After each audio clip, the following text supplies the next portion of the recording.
Inflation has been one of the hot topics in conversation this year, but we see it hitting the headlines this week for a different reason.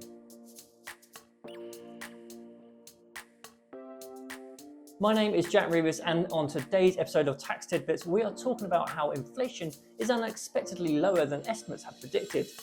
It has been announced that inflation was calculated at 3.9% in November, down from 4.6% in October. This is the lowest inflation has been for more than 2 years, though it is still double the Bank of England's 2% target. The drop has been attributed to slowing prices for food and a drop in fuel prices. Currently, a litre of unleaded petrol will set you back £1.43 on average, a price which was last seen in October 2021. However, it is important to note that while inflation is falling, this does not mean that prices are falling. In fact, prices are 9.2% more expensive overall compared to this time last year.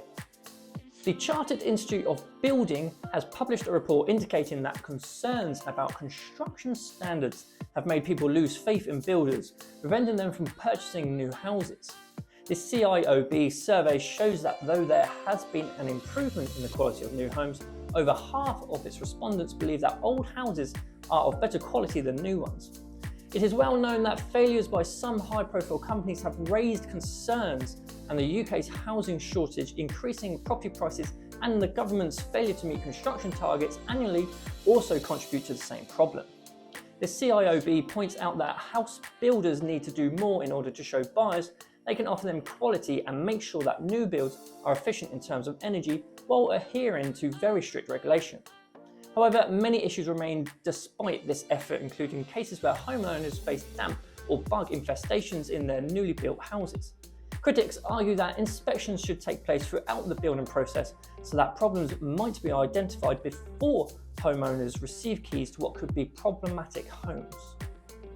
A taxpayer's tribunal appeal was unsuccessful when a judge found that the 9 cases she referred to in her defence were non-existent and had been created by an AI chatbot. Taxpayer Felicity Harbour appealed against a HMRC penalty for failure to notify capital gains tax, claiming a reasonable excuse based on her mental health and lack of knowledge of the law. To support her case, Harbour provided the first-tier tribunal with names, dates and summaries of 9 cases similar to hers. However, HMRC discovered that these summaries, though resembling real cases, were generated by an artificial intelligence tool, possibly ChatGPT, to which Harbour did not deny. The tribunal dismissed the appeal on the grounds of presenting false material and highlighted the risk of relying on AI-generated content in legal proceedings. Universal Studios is considering the development of a park and resort on a former brickwork site in Stuartby, Bedfordshire. The company has acquired 480 acres of land with an interest to explore the feasibility of the development. The company is still considering whether it would be possible to have a theme park in this area or not, since there are already permissions given for over 1,000 homes to be constructed on the same ground. The former industrial location with historical chimneys now demolished was chosen for its closeness to London and Europe, as well as its proximity to Luton Airport. During the planning process, Universal Studios insists on working closely with the local communities and other stakeholders, and Bedford Borough Council is cautiously optimistic about the transformation potential of the project for the area.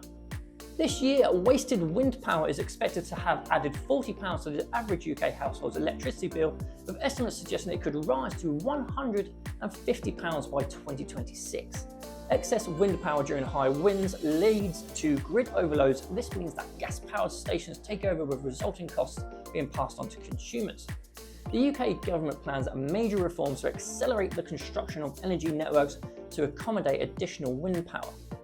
A bottleneck in transmission between Scotland and England has been identified as a key issue, alongside underinvestment in cables, as wind farms are being built faster than the cabling needed to transmit the energy. The investment is relatively inexpensive compared to the wind curtailment costs. However, historically it has taken between 10 and 15 years for new transmission cables to be approved. Thank you so much for joining us in today's video. If you enjoyed this week's Tax Tidbits, make sure to give it a thumbs up, subscribe to our channel and hit the notification bell to stay updated with our latest posts.